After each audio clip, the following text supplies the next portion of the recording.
Hey guys, so this is a vision that a friend of mine had, that the Lord spoke to him about stacking up food and stuff like that. I implore you guys to do the same thing. I implore you guys to stack up food, necessities, get water barrels if you need to store water, and to get unperishables, canned goods, stacks of rice, flour, and so on and so forth. I implore you guys to get toilet paper if you need it, get water purification if you need it, and to prepare for what's coming. Again, last godly counsel, the Lord gave the prophetic word that we need to stock up physical things, buy physical things, to store away, because this will be, almost like what went on in Goshen in regards to the children of Israel, or the fact that, as God was moving through the land and judging the land, we saw where, though literally the children of Israel had to put away food, because for most people they don't realize that the children of Israel had to put away food, and they're like, well, I didn't see that recorded in the Bible regarding any of the plagues. But think about it for a second. When hail was falling from the sky, what do you think happened? Prophet Moses literally told the people to remove their cattle and their sheep and their goats from the field, because hail will fall from the sky and it will kill any animals that is out there in the field. And then what do you think happened when the Bible says, pestilence came and consumed all the food in Egypt? How did you think the children of Israel were still able to eat? How do you think they were still able to feed their animals? How do you think they were still able to feed their families after the fact that all these pestilence came in and eat all the field and all the wheat and all the food? How do you think they were able to? Because they stored up food. So I know most people do not preach this, or most pastors do not preach this in the sense of, oh, yes, the children of Israel did have to stock up food. They did have to store up food, because when the pestilence came through, there were no more food in the field. All that food was consumed by the grasshoppers and the pestilence that came through. So they had to store food. You understand? And then at the same time, when the Bible said all the blood, all the waters in Egypt turned to blood, how do you think the children of Israel were able to drinking water? How do you think that was? So the Bible doesn't have to spell every single thing out. If you simply look at the disaster that was called upon Egypt and then think about what it affected, and once you understood what it affected, then you understood then what it affected, the children of Israel must have been told to store that up so that they would not suffer the way the Egyptians did. So if all the waters and the Niles and the ponds became blood in Egypt for about 3 days, then you have to ask yourself the question, what was the children of Israel drinking for 3 days? It wasn't blood. So that means what? God would have instructed Moses to tell them to store up water in their homes so that they could shower, they could drink, they could have something to drink while the Egyptians were thirsty. What do you think God told Moses to tell the people when the pestilence was about to come? Store up food in your house so that when the pestilence comes and cause, famine for 3 days or however long the pestilence were there, you would not be starving. You get me? But again, most people would not think that way, or because they don't have preachers to give them the revelation that there was a famine and there was a drought in Egypt, most people will never comprehend the fact that this was a thing.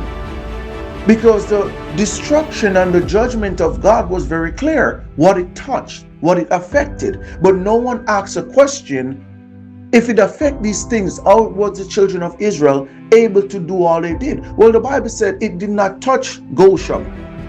The plague affected mainland Egypt, but it did not touch Goshen. Now here's the kicker.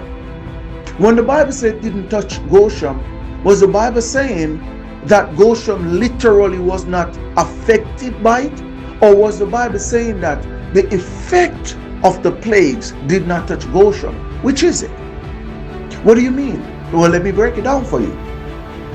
There's a difference when famine comes and a person says, well, famine didn't touch my house. Why didn't famine touch your house? Because I was told to prepare. I was told to store up food before the famine came. So when famine came, while everyone is in famine, meaning what? They're hungry, they're starving, they're seeking for food, a person can say, famine did not touch my house because I was already prepared for famine. Drought did not touch my house because I already had water stored up. So was the Bible saying that Goshen was literally not touched by famine when it says that, Egypt was judged but Goshen was saved? Is that what the Bible is saying, that Goshen was literally never touched by famine? Or was the Bible telling us that God instructed his people what to do that caused them not to feel the effect of the famine? Well, let me prove to you that it was a latter answer. God told his people what to do so that they would not feel the effect of the judgment. Remember the last plague. The last plague was what? Death was coming. So did God told his people to do something that the Egyptians did not do, for death not to touch their homes? Or did God simply told the angel of death, or basically God did not allow death to travel to Goshen? That's not what God didn't do. God did not say, oh, I will not let death come to Goshen. He never said that. In fact, God knew that Goshen was a part of Egypt, which means that death would come to all of Egypt. So what did God do? God said, put the lamb's blood over your door. Because when you put the lamb's blood over your door, you will not feel the effect of the last plague. It will come to your door, but it will not come into your door. You get me? So I'm trying to break this down so everyone understand that when God sends warning, I don't want people to come under the false teaching or false illusion that, oh, well, look, God will protect us like the children of Israel. Yes, he will protect you like the children of Israel, but the issue is that because your pastor never got the revelation, because your pastor never seeked the Lord for the revelation, you don't know that the children of Israel were in famine. They were in drought. They were under all of what was happening to Egypt. The only difference was God gave them the solution as to how to avoid the effects of it. You get me? He gave them the solution to avoid the effects of it.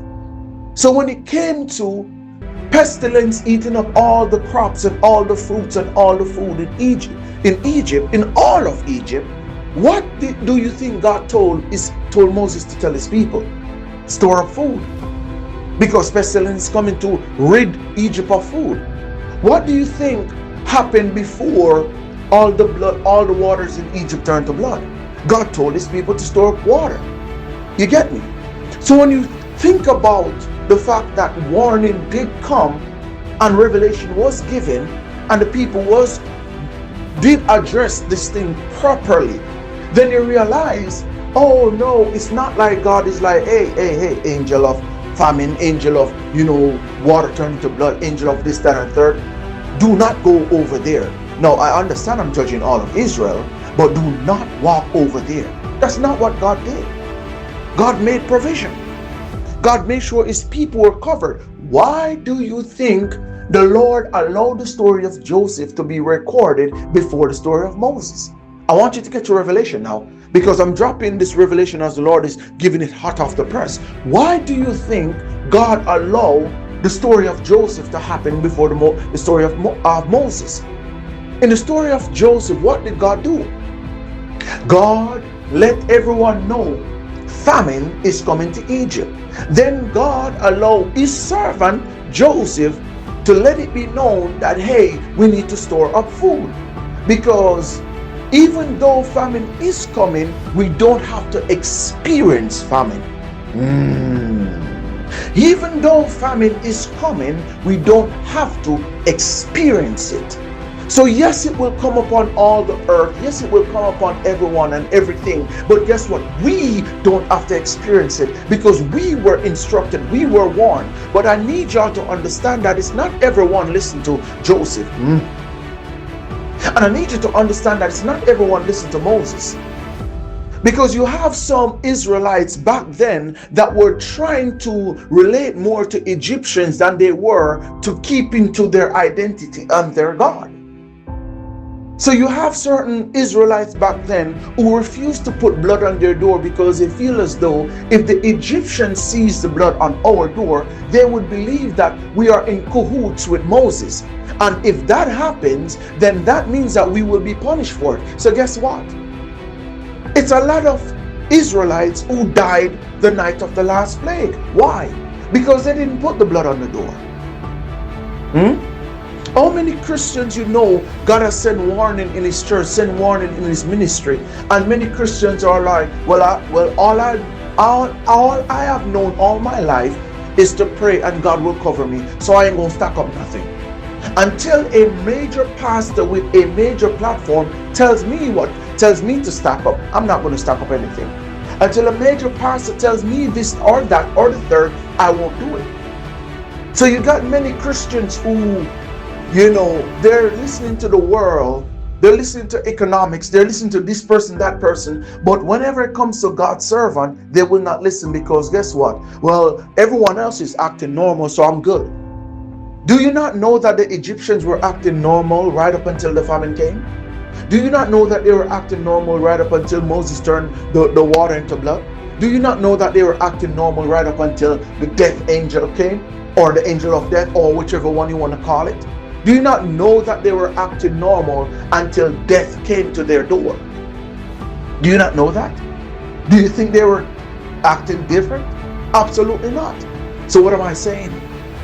God is sending warning, and it is your job to either listen or feel later. But no one, including myself, is going to bicker or fight with anyone. It is your decision to make. You are grown. Everyone is grown. So we can listen to the Spirit of God or we can do our own thing. The Lord has sent warning before COVID hit. And one of my main things that I've said over and over, and many folks who have known or heard me say this back in 2019, I've said this many times over, where the Lord gave me a vision and then he spoke to me and he said, the very same thing that you see they're talking about that is in other countries, it will come here. So I want you to begin to, make provision for your household. You understand? And after I did, most people, again, they kept hearing, hey, don't worry about it. It's going to pass. Don't worry about it. We'll have means and ways to do this and that and the third. And then when everything finally hits and folks start dying and the chaos began, that's when everyone is now trying to react. That's when everyone is now trying to go get this, go get that. What am I saying? COVID is a mild version of what is about to happen. The Lord has given this vision before. The Lord has spoken about this before. We can wait for the news to tell us when to move. It's equivalent to waiting for Pharaoh to finally see what's happening to his people and said, okay guys, now we need to all store up water. It's too late, Pharaoh. The water is scarce. You got to be fighting with, you and your people got to be fighting amongst yourselves to get water. You have to be traveling far to get water. So you can wait for Pharaoh / the news to tell you what's going on, or you can be obedient to the Spirit of God and begin to stack up before you are amongst those who are begging and crying that you don't understand what's going on. You're amongst those who are unable to purchase fuel, much less food at the same time because everything has tripled. At the end of the day, it really comes down to the obedience of the Spirit of God. And I guess, who will listen to the Spirit of God? Who will honor the Spirit of God? That's what it really comes down to, doesn't it? We all see gas price going up. It will continue to go up. In fact, It's going to get so bad to the point where there will be gas fuel ration. You won't be able to simply fill up your fuel every single where you go. There will be fuel ration, meaning what? The early bird, as they say, the early bird gets the worm. So whoever is at the pump, when the truck comes in and pump out the fuel, that's who's going to be able to fill up. That's it. For those who are trying to come 10 o'clock, 11 o'clock, 12 o'clock at noon, it's going to be too late for you. Ain't nothing going to be there for you. You understand? So things is going to get worse because we are shifting. The Lord said it's a time of shifting right now. And this is what most people are not seeing. You understand? I would say a word to the wise. Get electrical scooters. This is what the Lord showed me. So I'm simply sharing that information with you. Get electrical scooters if you intend on moving about or getting from point A to point B. Now, will it get you miles and miles on hand? Absolutely not. But will it allow you to be able to go pick up a few, one or two things that you may need? Absolutely. You understand? The power will remain on, but the fuel will remain low. So the Lord told me to get electrical scooters in order to move about, in order to have what seems to be a form of regular life. And the Lord said, shortly after a while, folks is going to begin to understand the very same thing that He told me about the electrical scooter. And so the prices of those things are going to go up astronomically. So again, it is a decision that we can make. We can choose to listen, or we can choose to wait for other folks to tell us, oh no, you know, this is going to blow over. Oh no, this is going to this is going to that. Well, again, this is not a cry for everyone. For some folks, you need the media to tell you what to do. For some folks, you need the news to tell you to prepare. For others, we simply rely on the Holy Spirit. We simply rely on God, because God sees what's coming long before it happens. So this is the word of wisdom. This is the word of prophecy that the Lord has given me, that I'm sharing with everyone. You can choose to listen or choose not to. It is up to you. You do have the choice. In certain areas, you may not have scooters, and you may not need to rely on scooters. But the point is that you will need to prepare like Goshen. You will need to have water stored away, food stored away. Because once things hit the fan, everyone is going to be rushing to the same stores, to the same places. And the prices of everything will go up, and then the looting will begin, then the shooting will begin. Because folks refuse to feel as though they were in COVID again and unprepared. So again, this is a word that I'm sending out. You decide what you want to do. You decide whether or not God did tell the children of Israel to store food or not. You decide whether God told them to store up water or not. You decide that. I have given you the revelation according to the Spirit of God. If you cannot see, it's okay. Maybe it's not for you. But if you're able to hear the voice of God speaking here, then begin to prepare yourself. Because once this thing fully hits and begin to spread like wildfire, once you begin to hear of wars and destruction, not over there in the east, but has finally made its way and land in the west, that's when you're going to see a rise and an unstable economic all over the west. No matter where you are in the west, you'll begin to see an unstableness. But guess who will be prepared? Guess who will be sitting on their couch? Guess who will be praying in their house, locked away, without having to go outside to face and deal with all the wickedness outside? You get me? So this is why the Lord said what? Create your group chats. Create your family group chats. Those who are spiritual, begin to pray in those group chats. Pray over your family members, even those who are unsaved, who is in the chat. Because this will be a representation of you being inside your house and covering your doorpost with the blood. You understand? So those individuals can know what's going on by the Spirit of God versus relying on man to tell them something and it's too late by the time they found out what they need to be doing.